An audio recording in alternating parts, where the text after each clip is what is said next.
Hey guys, Von Fry here. Yeah, not jogging today. Actually, I haven't it's been 2 weeks because Thanksgiving and all that. Weather's getting bad, so hey, the vlogs may be intermittent at this point forward. So, Black Friday, what happened? You go into the store, almost nothing's on sale. Used to be just a couple years ago, every DVD Blu-ray was down to like 10 bucks. Every game was $20 off. No, all it was, Metal Gear Solid 5, The Phantom Pain, $35. A game earlier I said I boycott. Hey, I didn't give them 60 bucks, gave them 35. And that was over Kiefer Sutherland replacing David Hayter as Snake. Yeah, so I'm going to go ahead and do a hybrid first impression / review of this because I'm about 15% into the game, but I've put a lot of time into it, and I feel like I've got enough of it together to give you a score. For all intents and purposes, this is Konami's final game as they transition to the mobile market, aside from some soccer franchise. So Hideo Kojima, the creator of Metal Gear Solid, has left the company right after this hit shelves, and it tells the story of Snake, Big Boss, don't know what you want to call him, in 1984 as he rounds up troops for his Merc Industry. Snake is joined by war buddies Ocelot and Miller as they form Diamond Dogs out in the Seychelles on oil rigs and with almost no money, but they're some kind of merc company. I guess they're paid in diamonds. I don't really know. I do know that you spend a lot of time micromanaging the operations at Mother Base. Whether or not you wanted to play Minecraft when you bought Metal Gear Solid 5, I don't know. So you basically just roll around the area, not a lot to do. There's places you can go, little crevices where you can find diamonds. You can pick on the people you recruit. Some of your recruits come in organically, like they're volunteers, while others, usually higher profile, you find out in the field and comically send them off in a parachute. So I guess after that ride they want to join up. You load out now, as this is an open world type game where you select missions and you go on the mission with the gear you want. You have a buddy. Here I have D-Horse. What a creative name. You also have some other buddies that are available, but I haven't actually unlocked all of them. Yeah, I know, you're doing a review and you haven't unlocked everything. What are you talking about?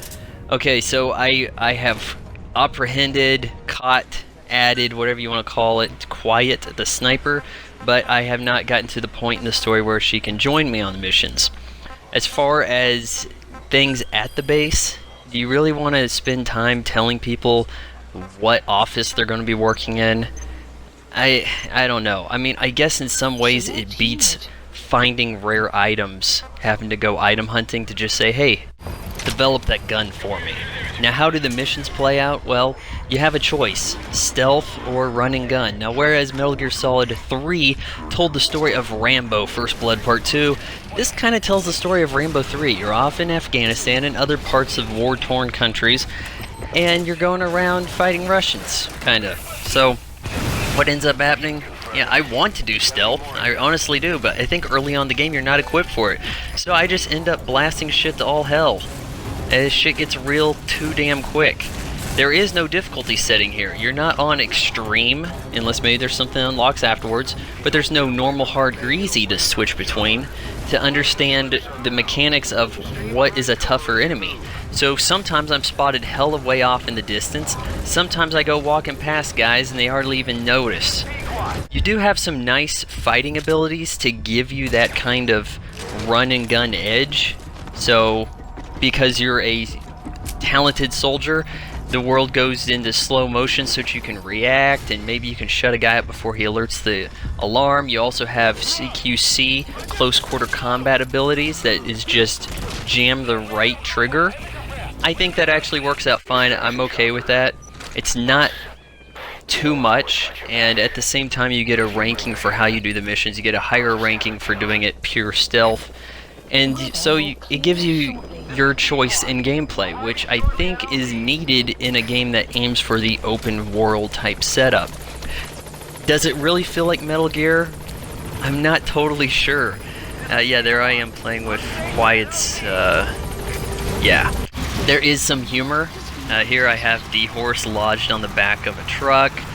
yeah, like I said, there's comedy in how people fly about, and I do think you're supposed to take some admiration for Quiet's coefficient of restitution, if you shall say. The story doesn't make a lot of sense, not so far. And it is interesting how trying to give the open world but putting in the cutscenes at the same time makes it so that you'll be off on a mission. Hey, I need you to go over here so that you can get to the boss fight. Is it wall-to-wall boss fights like classic Metal Gear? No. Do you have that die-hard man against a whole army feeling? Not exactly. I mean, you can load out, you can ask for ammo anytime. Now, I did get to a very tough part this morning that just really stifled me. I had to sneak up on a truck and take off with it, but every time I try to do that, these super soldiers jump out and kill my ass. Actually, they blow up the truck, and then that's mission over. So you restart from the checkpoint, restart from checkpoint. Yeah, there's checkpoints here. Yeah, you have regenerative health, but does that make it any easier? Not exactly. So after you die about 6 times or something, you get offered to use the chicken hat, which gives you the ability to sneak past 3 enemies without being the alarm going off. Well, then you screw up some more and you get the baby chick hat, which allows you to do pretty much anything you want. So at this point, I'm thinking it's just about necessary early on in the game to cheese it. Does the game feature some bizarrely anachronistic later 80s music when it's set in 1984? Yes. Is it misogynistic? Hell yes. Does it make sense that Kiefer Sutherland voices Snake when he's hardly even used? No, it doesn't. This is a Metal Gear Solid game where you're not bogged down with the cutscenes. I'm sure a lot of people had problems with that in previous installments. So, talk comes in largely from the radio. Snake doesn't necessarily talk back, just Revolver barking orders. Does the story make much sense to me? Nah, I guess I should have played the Ground Zeroes prologue, but hey, I didn't. And I played a lot of Metal Gear, but this I can't really make heads or tails of this. It just it's crazy shit. That's how it goes down. It's a nice swan song for Konami, though, and sure, it doesn't progress the Metal Gear narrative because it takes place 30 years in the past, but it seems to bring the game to the present day. Everything has to be a sandbox lifestyle. I'm giving Metal Gear Solid 5: The Phantom Pain a 9.5 out of 10. If you appreciate this review, be sure to subscribe to my channel, and hey, check out the Patreon page. I paid $1 for 1 month, a special Black Friday kind of deal, for Xbox Live Gold so that I could record this video just for you guys. You want to see more game content from me? Hit up my Patreon.